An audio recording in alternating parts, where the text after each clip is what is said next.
Cerita mempersembahkan Sabda Pandita Ratu.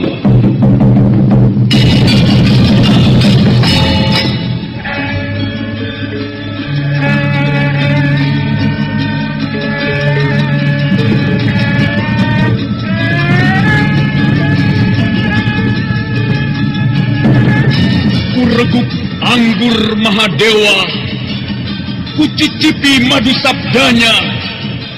Bumi kuremas dalam genggamanku, matahari dan rembulan kutelan dalam perutku. Apakah mungkin aku akan menjadi bunga yang bisa kau petik dan kau sunting? Sementara jika layu, akan kau campakkan begitu saja, seperti cermin retak yang tak berharga.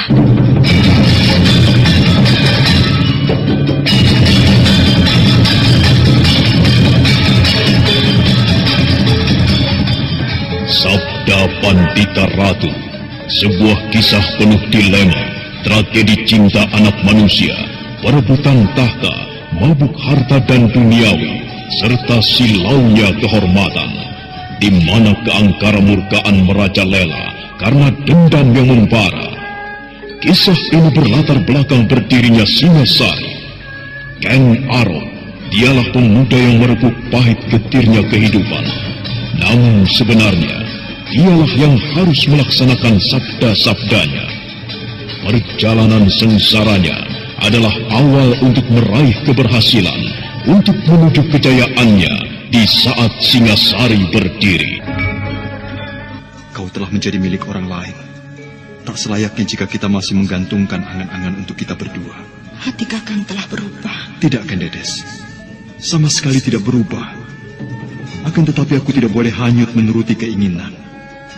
Aku mencintaimu, tetapi aku harus menumbuhkan perasaan lain. Karena kau telah menjadi milik aku. Bahkan kau akan segera mendapatkan keturunan. Aku hanya memiliki tubuhku, tidak jiwaku. Terima kasih. Tetapi apakah tidak pernah tumbuh sebuah pertanyaan di dadamu? Apakah kita akan tetap seperti ini? Betapa naifnya.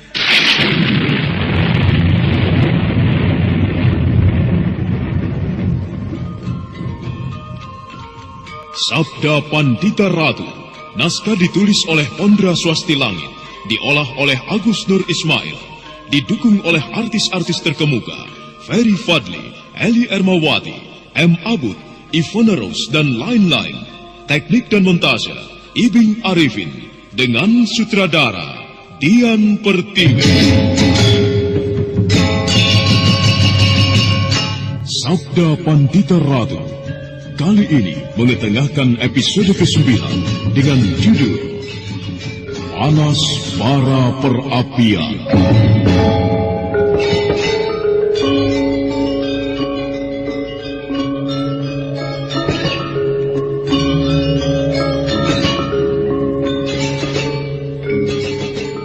Dalam seri ke-265 ini dengan para pemain Hari Akik sebagai Empu Gandring, Dedi sebagai Ancam Pianik Kayuwangi, Eli Ermawati sebagai Kendedes, Rusli sebagai Aku Tunggul Amatu, Aris Sudiro sebagai Senopati Pragolapati, Ferry Fadli sebagai Kamaswara, dan Asdi Suhastra, pengantar cerita.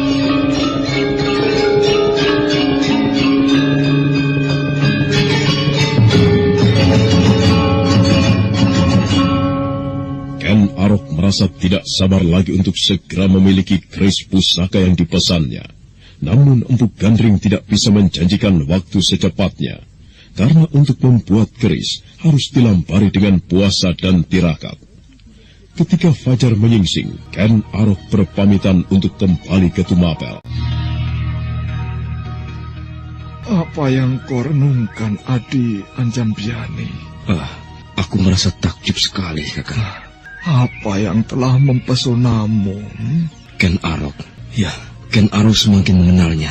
Semakin kulihat kemampuan yang tidak terduga-duga. Dan semalaman aku menjadi saksi apa yang telah dilakukannya. Pekerjaan yang besar. Iya, kau benar, Adi. Sayang aku telah tua. Jika saja aku berumur lebih dari 100 tahun, tentu aku akan bisa menyaksikan hal-hal luar biasa yang akan dilakukannya. Bukankah ia kekasih dewa-dewa? Kenapa Kakang Empu? Kata-katamu telah menyentuh hatiku. Kata-katamu seolah kau tujukan pula kepadaku. Aku juga telah tua, Di. Bahkan umurku lebih tua darimu. Dan sebenarnya aku menyimpan keinginan yang sama.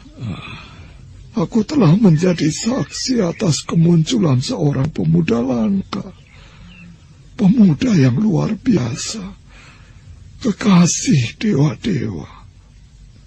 Aku membayangkan ia calon raja yang akan menguasai tanah Jawa ini. Andai kata aku berumur panjang, tentu aku bisa menyaksikan bagaimana sepak terjangnya. Bagaimana dengan aku, Kakang? Apakah Kakang masih akan menahanku beberapa lama di sini? Jangan tergesa-gesa pulang, Di. Aku masih membutuhkan bantuanmu. Temanilah aku di sini. Baiklah, Kakang. Rasa-rasanya aku memang sangat tertarik dengan apa yang akan Kakang lakukan. Ya, terhadap bongkahan logam itu. Aku merasa penasaran untuk mengetahui bagaimana hasilnya. Seperti apa wujud pusaka yang akan menggetarkan itu nantinya. Siapa kau? Maaf Tuan, benarkah ini istana Aku Tunggul Ametung? Maaf, maksudku, apakah ini istana Aku Mapel? Kau berpura-pura tidak tahu atau bagaimana? Maaf Tuan, saya tidak berpura-pura. Saya ingin meyakinkan, apakah benar ini adalah istana Pakuwon Tumapel? Ya, kau mau apa? Kau mau mengemis? Bukan di sini tempatnya. Ayo pergi sana. Maaf Tuan, saya tidak bermaksud mengemis. Jika tidak mengemis, kau mau apa? Saya bermaksud menghadap Aku Tuan.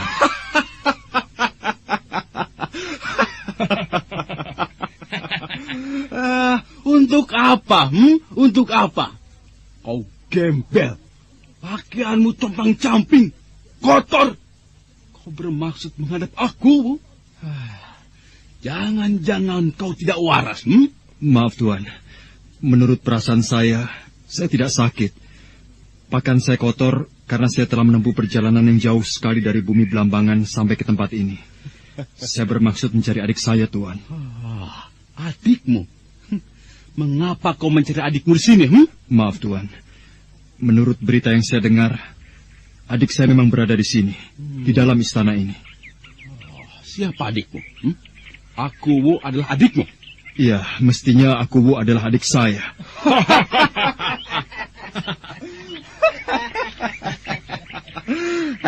Orang gila. Pergi saja kau dari sini. Ayo pergi sana. Dan jangan mengigau Aku Tunggul Ametung adalah adikmu. Ayo pergi sana. Pergi. Tetapi... cepat pergi. Jangan membuat kami marah. Cepat pergi dari tempat ini. Dan jangan mencoba berangan-angan menganggap Aku Tunggul Ametung mempunyai adik sepertimu. Ada apa ini? Ini Tuan. Orang ini menganggap Aku adalah adiknya. Dan ia meminta untuk bertemu dengan Aku, Tuan. Hop! Ikat kudaku. Baik Tuan. Namamu siapa? Nama saya Kameswara, Tuan. Kameswara? Sebuah nama yang bagus. Tetapi sayang, kau mempunyai kelainan anak muda. Mengapa kau berani menganggap aku adalah adikmu? Dari mana kau bisa menganggap aku adalah adikmu? Jawab! Maaf, Tuan. Sebenarnya saya tidak berani menganggap Aku adalah adik saya. Omonganmu membingungkan. Apa maksudmu? Kau berasal dari mana? Saya berasal dari Pesanggaran, Tuan. Pesanggaran? Aku belum pernah mendengar nama itu. Di mana itu Pesanggaran? Di ujung timur Pulau Jawa ini, Tuan. Jika Tuan pernah ke sana, maka Tuan akan berada di bumi Belambangan. Di sanalah Pesanggaran itu berada. Lalu mengapa kau lancang menyebut aku adalah adikmu? Maaf, Tuan. Sekali lagi saya tidak bermaksud menganggap Aku adalah adik saya. Akan tetapi, Kendedes yang sekarang dikawininya adalah adik saya. Aku hormati kau. Jika kau adalah benar kakak dari Tuan Putri Permaisuri. Akan tetapi, Sepengetahuanku Tuan Putri tidak mempunyai seorang kakak. Ia anak semata wayang, tidak berkakak dan tidak beradik sama sekali. Hai, anak muda. Jika kau mengaku Tuan Putri Permaisuri adalah adikmu, sebut saja dari mana ia berasal. Sebuah desa yang bernama Panawijen, putri dari ayah angkatku, Empu Purwa. Oh, jadi kau anak angkat Empu Purwa.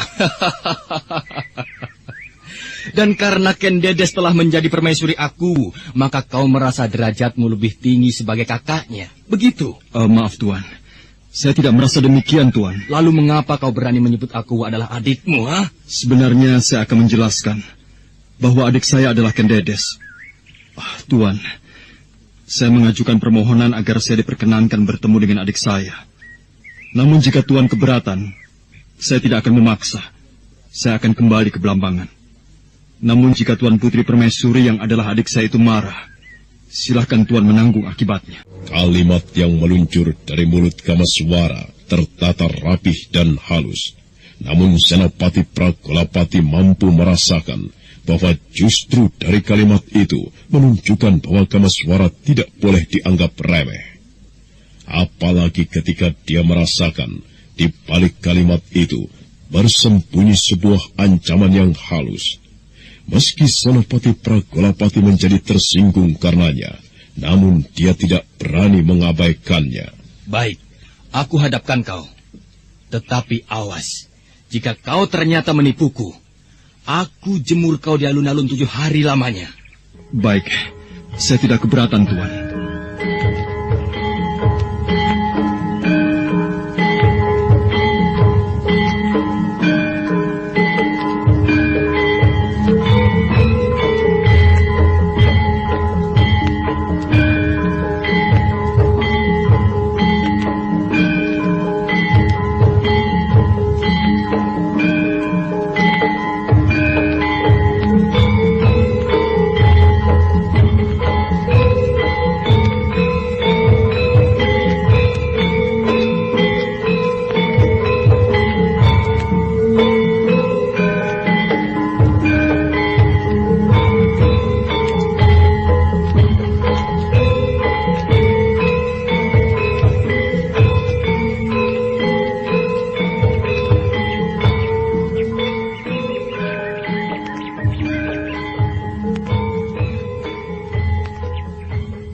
Ada apa kau menghadap prajurit?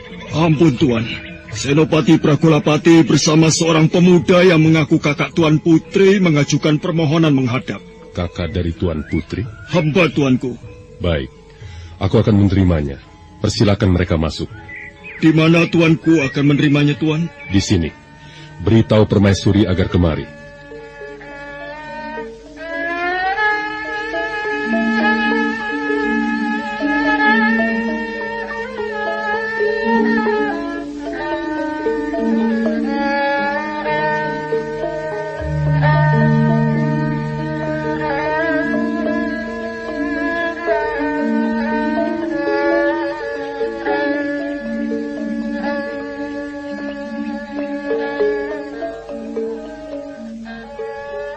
Hamba menghaturkan sembah tuanku. Aku terima, Pragolapati. Duduklah. Hamba menghaturkan sembah, Tuanku. Iya, aku terima. Permaisuri. Hamba, Tuanku. Orang ini aku belum bertanya namanya. Tetapi ia mengaku kakakmu. Apakah kau mengenalnya? Hamba, Tuanku. Hamba mengenalnya. Ia adalah kakak hamba yang pernah hamba sampaikan kepada Tuanku. Ia yang pernah hamba ceritakan sebagai satu-satunya orang yang barangkali akan mampu mengatasi ulah Ken Arok. Aku Tunggul Amatung terkejut. Dia memandang wajah Kamaswara dengan lebih cermat lagi. Aku kemudian tersenyum. Wajahnya nampak lebih ramah. Namun tidak kalah terkejutnya adalah Senopati Pragolapati yang mendengar penuturan Permaisuri Ken Dedes. Sulit bagi Senopati Pragolapati untuk mempercayai bahwa pemuda yang lusuh itu diharapkan dapat menghentikan ulah Ken Arok yang telah menggegerkan Tumapel. Jadi, kaukah yang bernama Kameswara itu? Hamba, Tuanku. Hamba memang bernama Kameswara. Benarkah seperti yang dikatakan adikmu yang telah menjadi permaisuriku ini? Kau mampu menghadapi Ken Arok? Ampun, tuanku. Hamba tidak mengerti dengan persoalan yang telah tuanku sampaikan kepada hamba. Mengapa hamba harus dibandingkan dengan Ken Arok? Kau mengenal Ken Arok? Hamba mengenalnya, tuanku. Bagus. Aku senang dengan kehadiranmu, Kakang Kameswara. Baik. Karena kau adalah saudara tua istriku, maka kau juga kutempatkan sebagai saudara tuaku. Ken Dedes banyak bercerita tentang kau, dan kami pun berharap agar kau datang untuk membantu memecahkan persoalan kami. Ternyata Hyang Batara Agung berbaik hati kepadaku dengan mengirimmu kemari, Kameswara. Aku senang sekali, Kakang Kameswara. Akan tetapi, tuanku, apakah yang harus hamba lakukan atas Ken Arok? Ken Arok telah berbuat ulah di Tumapel. Ia merasa sebagai lelaki sendiri tanpa tanding. Nah, aku minta, hentikan ulahnya, atau aku beri wewenang kepadamu untuk membunuhnya. Tuanku, bolehkah hamba akan menyampaikan sesuatu? Katakan, Pragolapati. Setahu hamba, Ken Arok adalah seorang pemuda yang aneh. Pemuda itu mempunyai ilmu kanuragan yang sangat tinggi, tuanku. Pekerjaan yang sangat sulit untuk mengatasinya. Orang yang dihadapkan pada Ken Arok haruslah orang yang mempunyai ilmu kanuragan yang tinggi pula. Oleh karena itu, tuanku, hamba mengajukan permohonan agar pemuda ini menunjukkan kepada kita kemampuan apa yang dimilikinya sebagai modal untuk menghadapi Ken Arok. Permintaanmu masuk akal, Pragolapati. Bagaimana, Kakang Kameswara? Senopati Pragolapati berdesir ketika Ken Dedes berharap Kameswara akan mampu mengatasi ulah yang ditimbulkan oleh Ken Arok. Di luar dugaan Kameswara, Senopati Pragolapati memintanya untuk memamerkan kemampuan kanuragan yang dimilikinya. Karena untuk menghadapi Ken Arok dibutuhkan orang yang mempunyai ilmu kanuragan yang tinggi. Ampun, tuanku. Tidak selayaknya hamba memamerkan kemampuan yang hamba miliki. Dan di samping itu, apakah persoalan yang muncul tidak bisa diselesaikan dengan cara yang lain? Cara yang tidak harus menggunakan kekerasan? Maksudmu? Hamba mengenal Ken Arok. Barangkali hamba bisa mengajaknya berbicara, mengingatkannya untuk tidak melanjutkan perbuatannya. Bagaimana, Pragolapati? Tuanku, meski belum lama hamba mengenal Ken Arok, tetapi hamba telah bisa membayangkan perilakunya. Adalah mustahil jika Ken Arok bisa diajak berbicara.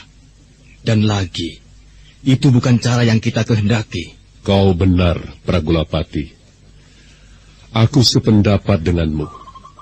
Tidak ada salahnya jika persoalan Ken Arok diselesaikan dengan tanpa kekerasan. Ia mau pergi meninggalkan Tumapel dan tidak membuat kekacauan di sini. Akan tetapi, jika Ken Arok tidak mau, tentu dibutuhkan cara yang lain. Yang tidak lain adalah kekerasan. Nah, Kakang Kameswara, bagaimana? Bagaimana, Kakang Kameswara? Hamba mohon ampun, tuanku. Hamba merasa sulit untuk memenuhi permintaan itu. Hamba merasa tidak patut untuk melakukannya, karena yang hamba rasakan adalah suatu kesombongan. Hamba manusia biasa, tuanku. Hamba titah sakwantah yang banyak menyimpan kekurangan, dan hanya sedikit sekali kelebihan yang hamba miliki. Oh, mengapa kau harus menganggapnya sebagai suatu kesombongan? Bukankah kau yang memamerkan kepadaku dan... Akan tetapi, aku yang memerintahkan kepadamu untuk menunjukkan kemampuanmu kepadaku. Semata-mata aku merasa yakin bahwa kau adalah orang yang benar-benar tepat untuk menghadapi Ken Arok. Kakang Kameswara, apa salahnya jika kau penuhi permintaan aku, Kakang? Jika Kakang merasa risih, baiklah, anggap saja yang meminta adalah aku. Tunjukkan kemampuanmu agar tuanku aku merasa yakin. Baiklah, tuanku. Hamba tidak akan menolak. Akan tetapi mohon tuanku tidak terlampau tinggi berharap keberhasilan hamba.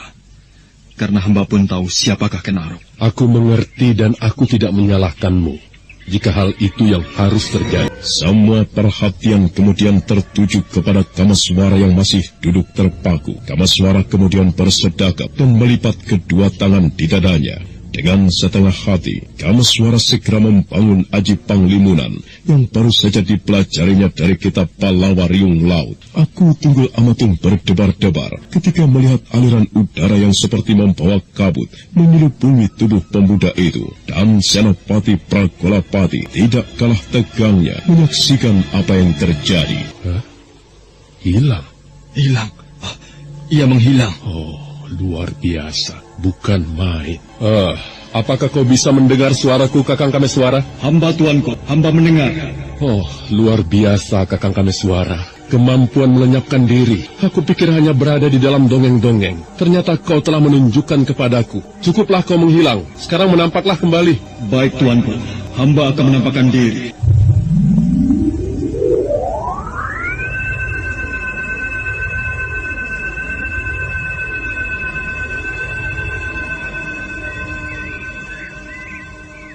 Menjadi tiga. Sekali lagi dada aku Tunggul Amatung, Senopati Pragolapati dan Ken Dedes bagaikan diaduk, menyaksikan tontonan yang bagaikan tidak masuk akal.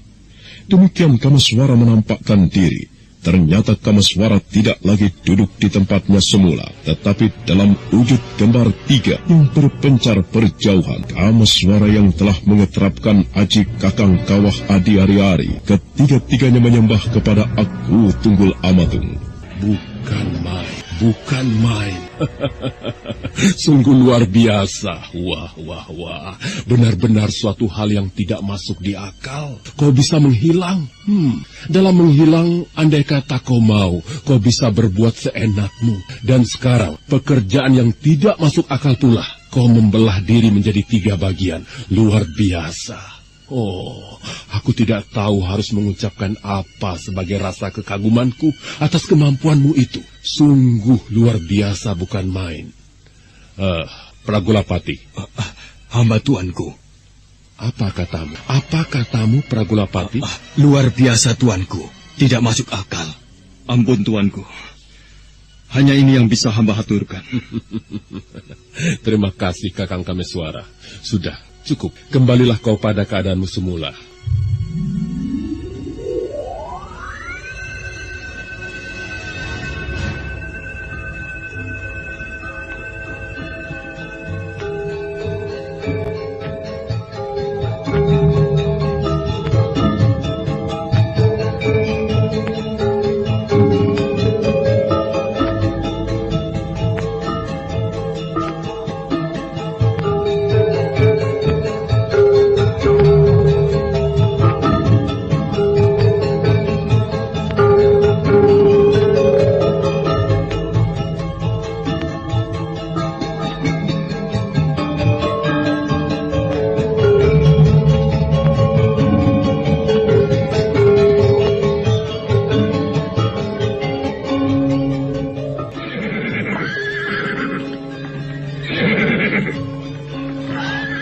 Bagaimana, Tuan? Apa yang bagaimana, prajurit?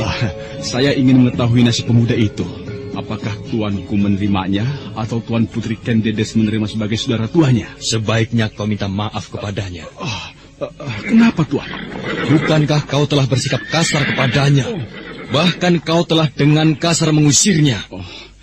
Andai kata yang kau lakukan itu benar-benar terjadi, Tuan Putri tentu akan murka, apalagi Tuan Aku. Dan kau pasti akan digantung di alun-alun, prajurit. Jadi, bagaimana tuanku? Nasibmu memang buruk, dan aku tidak peduli dengan nasibmu. Tuan, lalu apa yang harus saya lakukan, Tuan? Apakah kau takut? Iya, saya takut, Tuan. Apa yang harus saya lakukan, Tuan? Yang harus kau lakukan adalah nikmatilah rasa takutmu itu.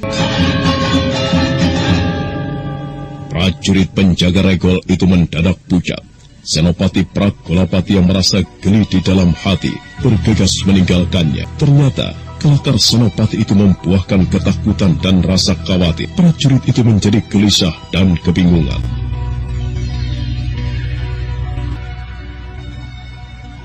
Sementara itu, kehadiran Kameswara membuatkan Dedes menjadi gembira. Demikian pula dengan aku Tunggul Amatung yang telah membayangkan persoalan Ken Arok pasti akan dapat diatasi. Di hadapan aku Tunggul Amatung, dengan rapi Ken Dedes menyembunyikan perasaannya terhadap Kameswara. Namun manakala mereka hanya berdua, binar-binar tatapan cinta itu tidak bisa disembunyikan lagi. Namun demikian, kematangan berfikirnya menyebabkan Kameswara selalu menjaga diri. Aku mencintaimu, Kakang. Tidak perlu kau ulangi kata-kata itu, Ken Dedes. Aku telah mengetahui warna hatimu yang sebenarnya. Sebagaimana kau juga mengetahui bagaimana perasaanku terhadapmu. Tetapi, kau telah menjadi milik orang lain. Tak selayaknya jika kita masih menggantungkan angan-angan untuk kita berdua. Hati Kakang telah berubah. Tidak, Ken Dedes. Sama sekali tidak berubah. Akan tetapi aku tidak boleh hanyut menuruti keinginan. Aku mencintaimu, tetapi aku harus menumbuhkan perasaan lain. Karena kau telah menjadi milik aku. Bahkan kau akan segera mendapatkan keturunan. Aku hanya memiliki tubuhku, tidak jiwaku. Terima kasih. Tetapi apakah tidak pernah tumbuh sebuah pertanyaan di dadamu? Apakah kita akan tetap seperti ini? Betapa naifnya. Apa salahnya, Kakang Kameswara? Kita tetap saling mencintai. Kakang selalu bersamaku. Kakang tinggal di sini. Aku tinggal di sini. Sampai kapan? Ken Dedes, mudah bagiku untuk berbuat sesuka hatiku. Aku mempunyai kemampuan berlandaskan ajian Panglimunan. Aku bisa menghilang. Dengan sesuka hati, aku akan dapat menemuimu tanpa diketahui oleh siapapun. Tetapi, kalau aku harus bertanya kepada naluri, nuraniku, apakah hal itu harus aku lakukan? Tidak, Ken Dedes. Biarlah cinta kita tetap bersih, tanpa harus dikotori oleh hal-hal semacam itu. Aku datang untuk menolongmu, melepaskan diri dari kesulitan yang dibuat Ken Arok. Setelah itu Bagaimana, Kakang? Kakang akan pergi. Aku akan pergi, dan mungkin aku akan datang lagi, Ken Dedes. Alangkah baiknya jika perasaan yang tumbuh itu kita ubah menjadi perasaan yang lebih bersih, kakak beradik. Karena dengan begitu, dengan hubungan kakak beradik, aku justru akan dengan leluasa menemuimu. Betapa lain kata hati dengan kenyataan. Cobalah belajar mencintai suamimu. Aku lihat aku lelaki yang baik. Bukankah demikian, Ken Dedes? Iya. Aku akan kembali ke bilikku.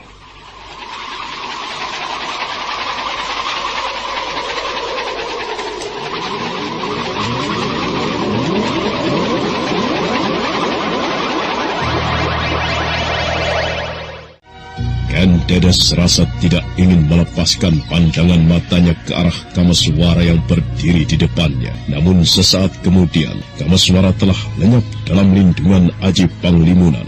Kembali ke biliknya, Ken Dedes mengejap-ngejapkan matanya, dan tiba-tiba mata itu membasah. Air membayang di kelopak matanya. Kemudian air mata itu bergulir jatuh di pipinya. Ken Dedes kemudian tersenyum. Entah apa maknanya.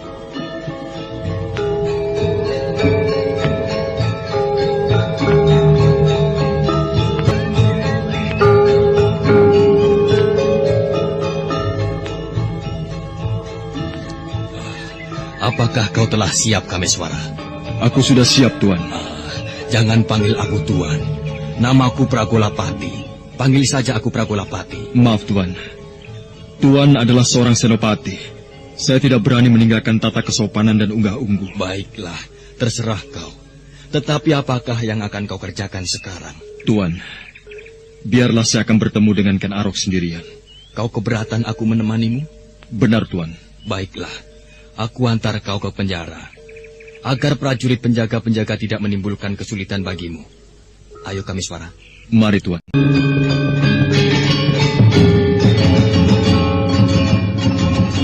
Dengan diantar Senopati Pragolapati, Kameswara segera menuju penjara. Prajurit penjaga penjara segera memberikan kesempatan kepada mereka untuk lewat. Di dalam hati mereka bertanya-tanya, siapakah pemuda yang bersama Senopati Pragolapati itu?